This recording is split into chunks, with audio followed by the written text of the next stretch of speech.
Hoje vamos falar sobre forças não conservativas, que é um tema de física de 10º ano. Então, uma força num sistema em que atuam forças não conservativas que realizam trabalho, o que é que vai acontecer? A energia mecânica do sistema não se vai manter constante e, além disso, a variação de energia mecânica do sistema vai passar a ser igual ao trabalho realizado pelas forças não conservativas. Portanto, esta é a primeira fórmula que nós temos que fixar. Agora, um sistema pode estar sujeito a forças não conservativas e a energia, mesmo assim, pode-se manter constante. Portanto, temos aqui o exemplo de uma força, por exemplo, temos aqui o trabalho realizado, por exemplo, pelo peso ou pela reação normal. Portanto, e se nós estivermos perante uma força não conservativa que não realiza trabalho, ou seja, ou que o trabalho realizado por esta força, neste caso então será nulo, então significa que o trabalho realizado pelas forças não conservativas seria nulo e a energia mecânica vai se manter. De acordo com o teorema da energia cinética, nós tínhamos considerado que o trabalho realizado, ou seja, nós acabamos de dizer que a variação da energia mecânica é igual ao trabalho das forças não conservativas. No entanto, também já tínhamos afirmado em vídeos anteriores que a variação da energia mecânica é igual ao trabalho realizado pela força resultante. No entanto, o trabalho realizado pela força resultante, na verdade, resulta da soma da atuação de forças conservativas e não conservativas no sistema. Ok, então, aqui falando na questão das forças não conservativas, um exemplo, por exemplo, em cada livro, muitas vezes vocês quando leem o exercício diz que não há, ou seja, para desconsiderar ou para desprezar a resistência do ar. Portanto, a resistência do ar é de facto uma força não conservativa, uma vez que provoca uma redução da energia do sistema, portanto, ou seja, neste caso, contribui para uma redução da velocidade do corpo. Então, o que acontece é o seguinte, por exemplo, eu tenho o exemplo aqui de. Primeiro, antes de chegar ao exemplo, nós temos a noção de que uma pedra e um pequeno bloco de ferro do mesmo tamanho vão cair ao mesmo tempo. No entanto, se a folha de papel, por exemplo, a folha de papel, vai demorar menos tempo a cair se esta estiver amarrotada. E vamos pensar porquê. Quando ela está aberta, ou seja, se ela for folha de papel lisa, a influência da resistência do ar vai ser maior, uma vez que a área vai ser superior. Enquanto que se ela estiver amarrotada, vai nos reduzir o contacto da folha com o ar e vai reduzir a resistência provocada pelo ar. Portanto, neste caso, se o feito for considerável num corpo em queda, a respectiva energia potencial inicial não é integralmente convertida em energia cinética quando estamos a trabalhar com forças não conservativas que provocam alteração de energia do sistema. Ora bem, então para compreendermos melhor, vamos resolver aqui um primeiro exercício que diz o seguinte. Uma folha de papel A4 é deixada cair de uma altura de 1 metro, atingindo o solo com uma velocidade de 50 cm por segundo. Verifica que a energia mecânica do sistema não se conserva durante a queda da folha. Ora bem, então primeiro, o que é que nós temos aqui? Temos então uma folha de papel que vai cair, portanto vamos colocar aqui o solo, e ela vai cair de uma altura, isto representa esta distância, vamos pôr já aqui a distância, é de 1,0 metros. E diz que a velocidade quando atinge o solo, portanto aqui, a velocidade no solo, é de 50 centímetros por segundo. Ora bem, esta não é uma unidade favorável, portanto, nós vamos converter os centímetros para metros. Se for para vocês mais simples, vocês podem converter os 50 centímetros por segundo por 50 centímetros por mesmo num segundo. Os 50 centímetros equivalem a 0,50 metros. A dividir por um segundo, fica na mesma 0,50 metros a dividir, ou seja, metros por segundo. Portanto, já temos a nossa velocidade na unidade de sistema internacional e nós podemos dizer que a velocidade no início, portanto, quando a folha é largada, é de 0 metros por segundo. Portanto, o nosso objetivo aqui é verificar que a energia mecânica do sistema não se conserva. Portanto, se não se conserva, então significa que a energia mecânica no início vai ter que dar diferente da energia mecânica no fim. Então vamos começar por calcular a energia mecânica no início, portanto, que é a energia cinética inicial mais a energia potencial inicial, que vai dar 1/2 vezes a massa, vezes a velocidade, que é 0, mais a energia potencial inicial, que é massa, vezes a gravidade, que vamos assumir que é 10, vezes a altura inicial, que é 1,0, ou seja, 1 metro. Então isto vai nos dar 10 vezes m. Eu sei que está dependente de m, no entanto o m aqui vai ser a constante, que é a massa, o não tem problema para nós conseguirmos relacionar. E agora, a energia mecânica final vai ser igual à energia cinética final mais a energia potencial final. Ou seja, isto ficava 1/2, isto aqui já agora era 0 ao quadrado, mas é 0 na mesma, pronto, 1/2 vezes a massa, vezes a velocidade inicial, não se percebe muito bem, que é 0,50 ao quadrado, mais massa, vezes a gravidade, mas a altura final é 0. Ora bem, então fazendo aqui a conta, isto vai nos dar 0,125 vezes m. Reparem que, como o valor de m é o mesmo, tanto na expressão de cima como na expressão de baixo, aqui está a multiplicar por 10, aqui está a multiplicar por 0,125. Então significa que, de facto, a energia mecânica é diferente e, portanto, não se conserva. Ok. E agora, e se a folha fosse armafinhada, com que velocidade chegaria ao solo? Então, nós vamos pensar o seguinte: nós se vamos amarfanhar a folha, é porque o nosso objetivo é reduzir a atuação da resistência do ar. Ou seja, nós pretendemos que a energia mecânica, a variação de energia mecânica se mantenha constante. Portanto, então significa também que o nosso objetivo é que a energia mecânica inicial seja igual à energia mecânica final. E agora vamos fazer outra vez os mesmos cálculos. Portanto, a energia cinética no início eu vou já colocar que é 0, uma vez que a velocidade inicial é 0, e depois fica a massa vezes a gravidade vezes a altura. A energia mecânica no fim é a energia cinética no fim, portanto, meio vezes a massa vezes a velocidade final ao quadrado, mais a energia potencial no Sol é 0.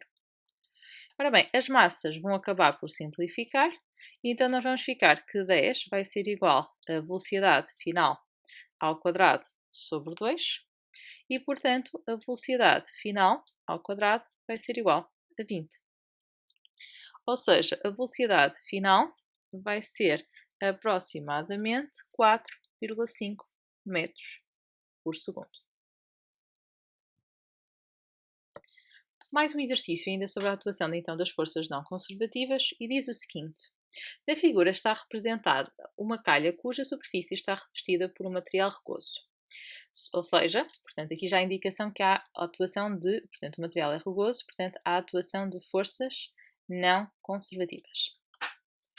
Sobre um paralelepípedo de massa 200 gramas, ou seja, estamos aqui a massa, mas não está na unidade de sistema internacional, portanto, então a massa é 0,20 kg, atua uma força de molde 200 N. Então temos aqui o valor da nossa força, 200 N, que ao longo de todo o seu movimento faz um ângulo de 30 graus com a superfície.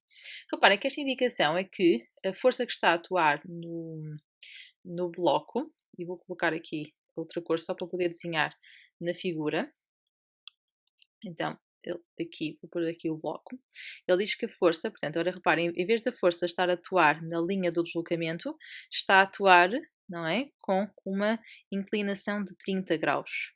O que é que me diz? Que a componente eficaz da força, no fundo, faz 30 graus, não é, com o deslocamento. Então eu posso dizer que a componente eficaz desta força vai ser 200 vezes o cosseno de 30 graus.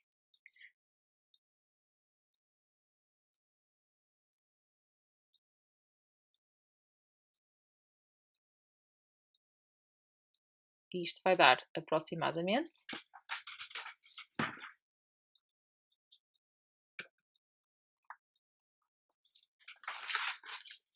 a calculadora tem que estar em graus, portanto 200 vezes cosseno de 30 dá aproximadamente 173,2 Newton. Agora, após percorrer 12 metros sobre a superfície horizontal, portanto, então aqui percorre uma distância de 12 metros, com uma velocidade constante de módulo 63 km/h, portanto, aqui a velocidade no percurso de A, B é constante e é sempre 63 km/h, que já agora também não está na unidade de sistema internacional, portanto, eu posso escrever isto como sendo 63 km numa hora, então fica 63.000 metros a dividir por 3.600 segundos. Há aqui dois zeros que podem cortar e ficamos com 630 a dividir por 36. Portanto, isto dá 17,5 metros por segundo. E o paralelepípedo depois sofre um aumento de altura de 10 metros, que já está ali colocado, ao deslocar-se entre as posições B e C. Entre as posições B e C, a soma dos trabalhos realizados pelas forças não conservativas que atuam no paralelepípedo é nula. Então, portanto, eles aqui pedem para nós considerarmos que a atuação das forças não conservativas é nula. Portanto, significa que a variação de energia mecânica no percurso de B a C é constante.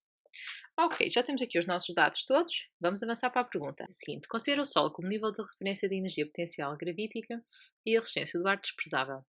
No deslocamento entre as posições A e B, e reparem o que é que nós sabíamos entre estas duas posições, que a superfície é rugosa, mas que a velocidade no ponto A e a velocidade do ponto B era a mesma, não é? Porque a velocidade é constante.